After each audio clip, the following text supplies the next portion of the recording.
think it's very likely that not only Kevin Durant, but Kyrie Irving have played their last games for the Nets.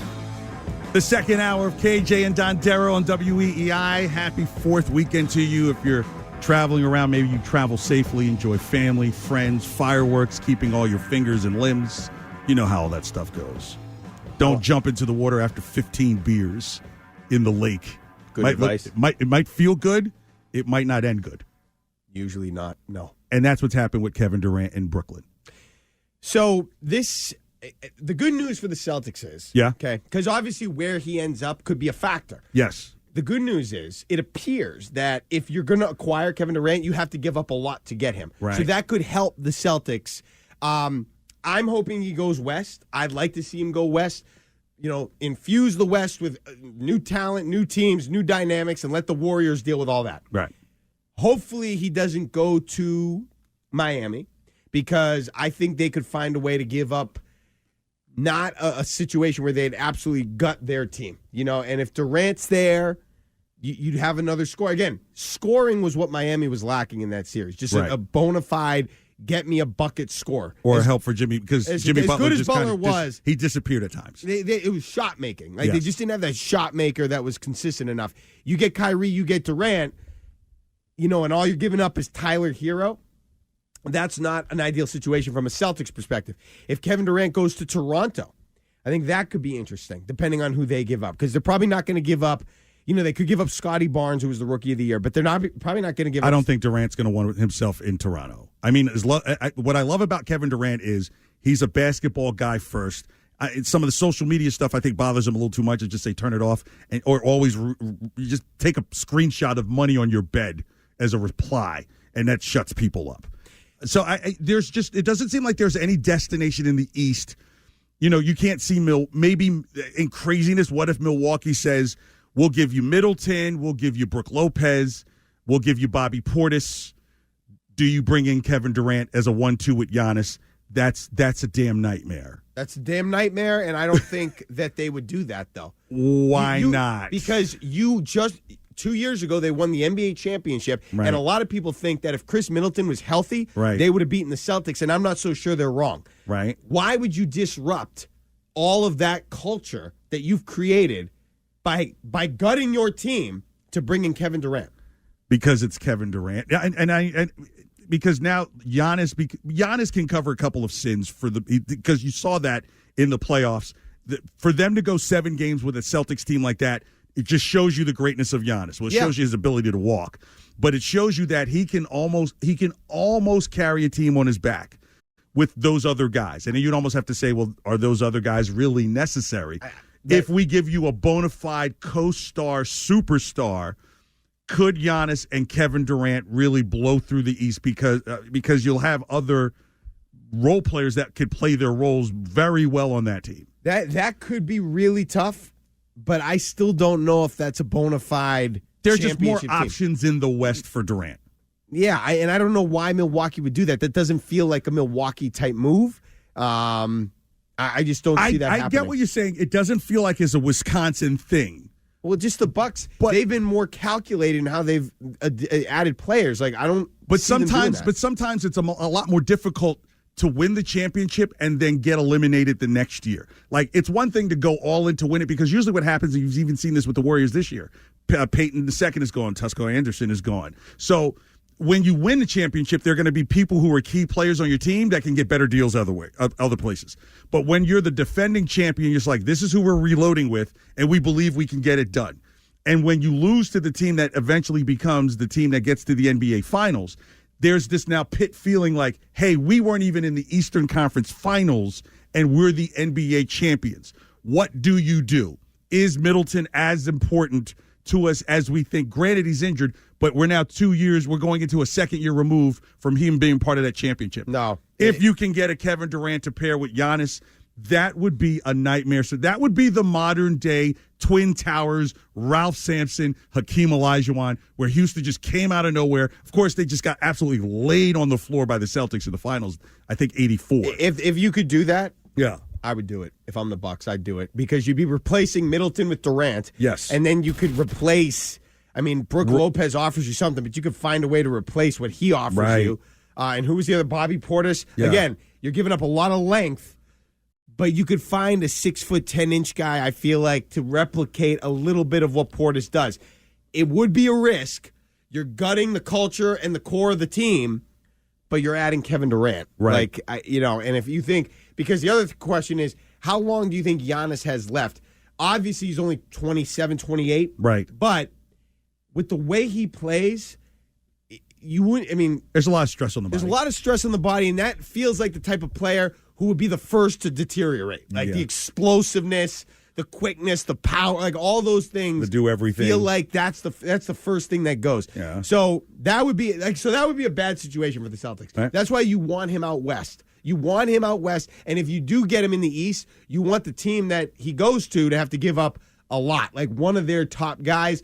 Middleton would be that, but because you have Giannis and because you have Holiday and even Connaughton, I'd at least rather. That's a strong team if you've got Holiday, Connaughton. Like as a bench role I would player. ask if I'm the Nets, I would ask for Connaughton and probably Portis before I'd put Brook Lopez. In Well, there. you still have Seth Curry, so you wouldn't need a Connaughton per se. If you're the Bucks, Connaughton's bigger. Connaughton might be bigger than Seth Curry, you think? I think he's a little taller. Oh, okay. In terms of size and grit, yeah. If I'm Milwaukee, if you want to keep some of that culture, you keep Connaughton, right? You keep that blue cheese, blue collar That's why guy. I'd rather them get from a Celtics perspective. Oh, from a Celtics, get rid of him. Yeah, well, yeah, you'd want to see that. I think that's the only, because if Durant leaves the conference, and I think that's going to happen, it's really the Celtics' chance to write their ticket, right? Because the Brooklyn thing, that experiment, even if Ben Simmons comes back to full health, I am not scared of the Nets at all whatsoever. Last year the whole narrative was like, hey, all they need to do is get in the playoffs and watch them bring out their lawnmowers. And you realize you just can't, once Humpty Dumpty comes apart, you can't put them back together. And I think that's the Nets. The Knicks are not in the play. Washington's not in play. Orlando. So you're really talking about a Heat, Bucks, Celtics, Eastern Conference. Everything else is a crapshoot. Philly has to be monitored. Yeah, and I wonder if they're going to be the new Nets in terms of drama. And all this benefits the Celtics, right? Because at least the Celtics have the consistency. They've got the coach. They've got the players who know their roles, where in Philadelphia, I think you're going to see an explosion between Harden and Embiid, and it's going to be ugly down there, and this all benefits the Celtics. The problem is with Philadelphia, you need James Harden. If you got MVP James Harden from whenever that was, 2017, right?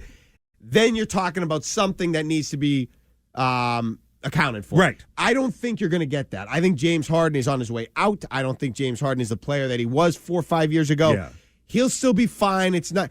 But in terms of carrying you through a grueling 2-month NBA playoff run, I don't see it happening. I think Philly is in that next tier, and they're not going to be in the same level as the Heat. And certainly right now I have it as the Bucks with Middleton healthy. Yeah. Bucks and Celtics right now are neck and neck. Neck and neck right now. I would say that as well. And so I think moving forward, the benefit of the Celtics would be Kevin Durant going to the West, because if he stays somewhere in the East, it's probably one of those other combinations of teams, Bucks, Miami.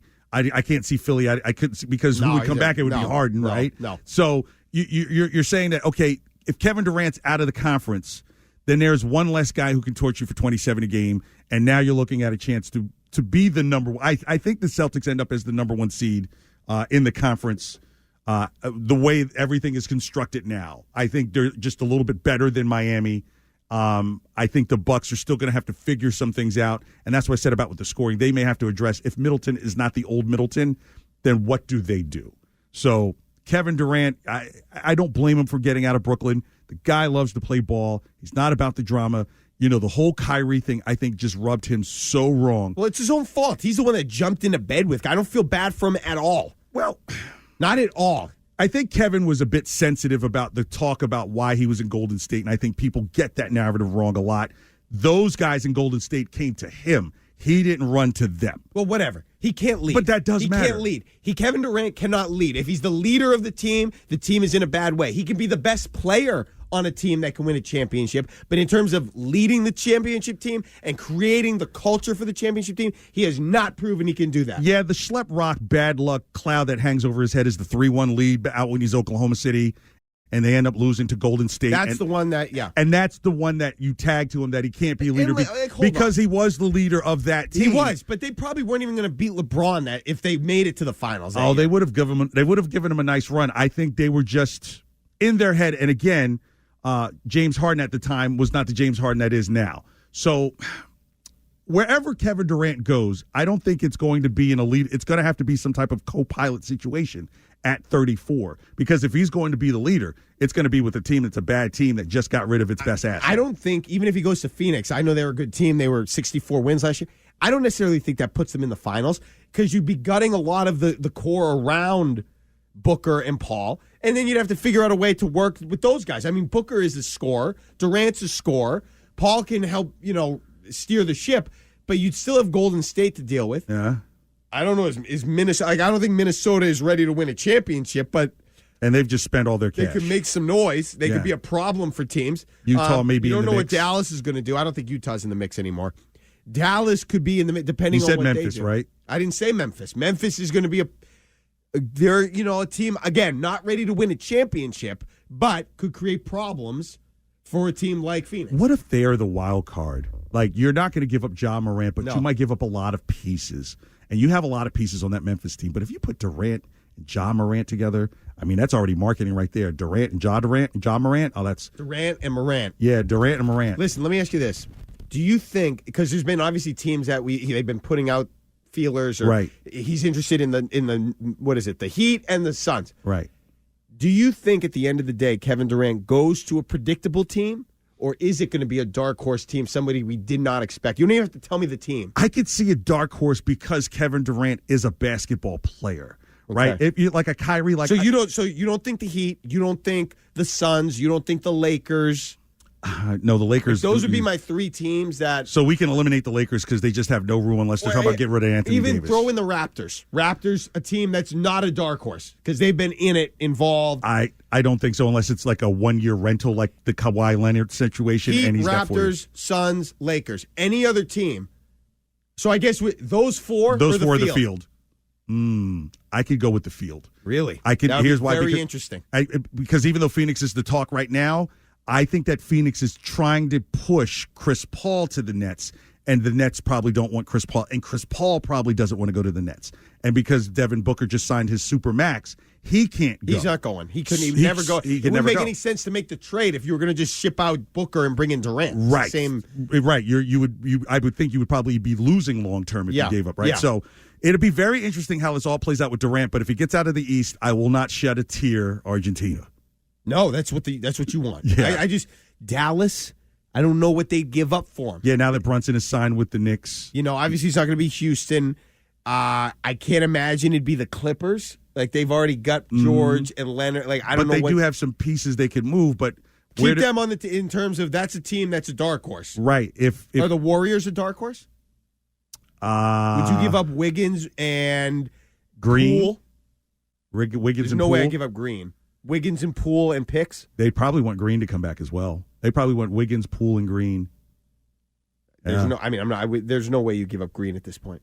I don't know. Wiggins, Poole, Wiseman to bring him back. Pick. I don't think he goes back to Golden State because he walks right back into the narrative. It becomes even louder. It's the same thing. It's the same thing. It's KJ and Dondero, 617-779-7937. The text line 37937. Got some socks to talk about Patriots as well. And I was totally embarrassed down on Harbor Island yesterday in Rhode Island. I'll tell you about that here next. But right now it's time to trend with Ethan. Gresh and Keith.